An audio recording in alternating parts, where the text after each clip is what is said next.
আসসালামু আলাইকুম। তো আজকে একটা নতুন ভিডিও নিয়ে হাজির হলাম। তো আপনারা এই যে সামনে যেটা দেখতেছেন এটা হচ্ছে রিলে ওভারলোড, ফ্রিজের কম্প্রেসরে লাগানো থাকে। তো এটা হচ্ছে রিলে, এটা পিটিসি রিলে, বাজারে বলা হয় পিটিসি রিলে। আর এটা হচ্ছে ওভারলোড। তো এটা ভালো না খারাপ কীভাবে চেক করবেন, তো এটাই আমরা দেখাবো। রিলেটার এক পাশ ভেঙে গেছে, এটা ভালো না খারাপ কীভাবে চেক করবেন। আপনারা নিজের ফ্রিজ যে কোনো সমস্যা হলে এটা চেক করতে পারবেন ঘরে বসে। আপনাদের দেখাচ্ছি। তো আমরা নিয়ে নিব ক্লাম মিটার।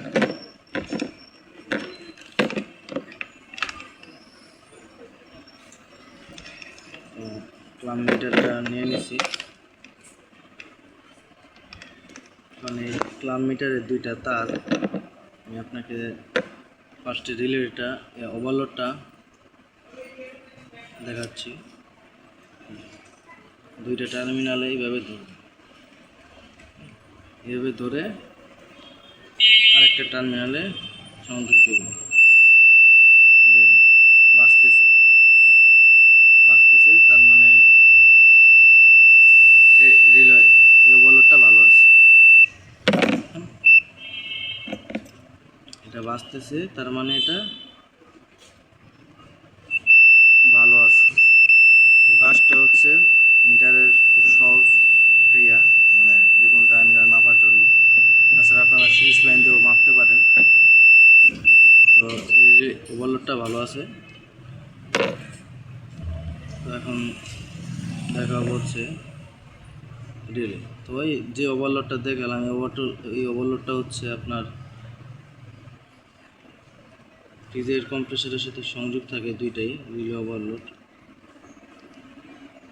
সমস্যা হলে ওভারলোডটা নিজে নষ্ট হয়ে কম্প্রেসরকে রক্ষা করে। আর এই রিলের কাজটা হলো কম্প্রেসরকে রানিং রাখা, স্টার্ট দিয়ে রানিং রাখা, সেটা স্টার্টিং রানিং। তো এটা কিভাবে মাপবেন এটাও দেখাই দিচ্ছি। এই যে দুইটা ফুটা আছে, এটা কম্প্রেসরের পিনে গিয়ে লাগে। এই দুইটা ফুটার মধ্যে আমরা এই যে দুইটা তার ঢুকাই দেব। তার আগে দেখবেন বাসটা ঠিক আছে কিনা। হ্যাঁ, বাসটা ঠিক আছে। তো আপনারা এই যে এই দুইটা টার্মিনালে লাগিয়ে দেবেন। এই দেখেন বাজতেছে, দেখছেন? তো পিটিসি রিলেটাও ঠিক আছে। আপনারা যদি আরও কোনো কিছু জানতে চান তো কমেন্টে জানাবেন। আর আমার এই ভিডিওটা সাবস্ক্রাইব করে রাখবেন, নতুন নতুন ভিডিও